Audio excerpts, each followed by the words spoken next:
Então, meu nome é Rodrigo Ferreira, eu sou biólogo, professor aqui do setor de Zoologia Geral do Departamento de Biologia da Universidade Federal de Lavras.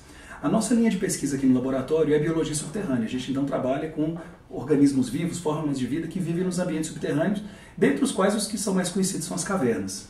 Por que estudar esses ambientes? Porque, na verdade, são ambientes que, no primeiro momento, eles são aparentemente desconhecidos, as pessoas sequer lembram que eles existem, menos ainda recordam que pode existir vida nesses ambientes, mas eles estão repletos de formas de vida e algumas que podem trazer um retorno à sociedade muito rentável, imediato, como eu vou falar um pouco mais para frente.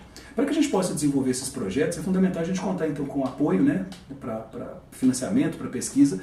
Existem diferentes formas de apoio, dentre as quais a FAPEMIG ela tem sido uma agência de extrema importância para financiar os projetos que a gente tem desenvolvido aqui no nosso Centro de Estudos em Biologia Subterrânea. Então a FAPEMIG ela já financiou diversos projetos nesses últimos anos e quase todos eles focaram principalmente a questão de definição de áreas prioritárias para a conservação de cavernas no nosso estado, principalmente, obviamente, aqui dentro do estado de Minas Gerais.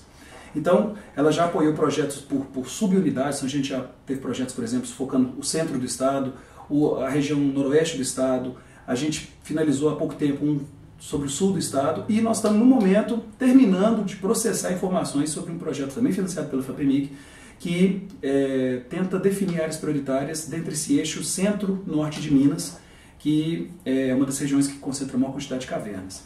Minas Gerais ela tem um papel de destaque muito grande dentro do cenário de cavernas no país, por abrigar mais da metade das cavernas conhecidas no nosso país. Hoje em dia são mais ou menos 13 mil cavernas oficialmente registradas no Brasil, e isso não deve constituir nem 10% do potencial que a gente tem.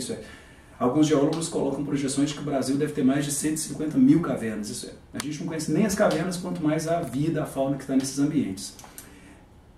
O que é importante a gente mencionar?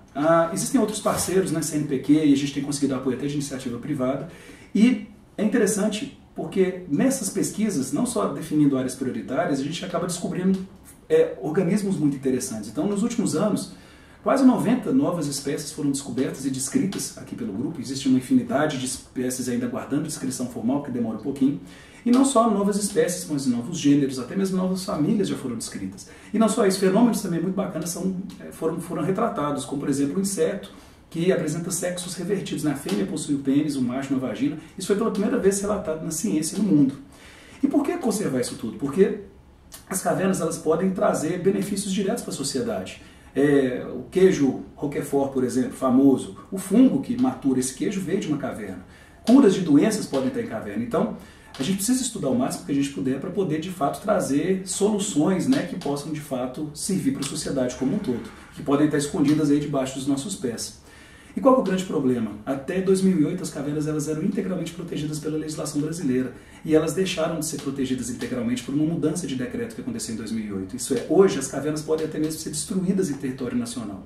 Então hoje a gente vive uma corrida contra o tempo, a gente precisa, de fato, pesquisar com a maior velocidade que a gente puder, contando com o apoio de diversas instituições, destacando a FAPEMIG, para que a gente possa ter tempo hábil de descobrir a maior quantidade possível de informações para que a gente possa dar esse retorno à sociedade, principalmente de ambientes tão sensíveis e tão ameaçados como as cavernas que a gente tem no nosso estado e no nosso país.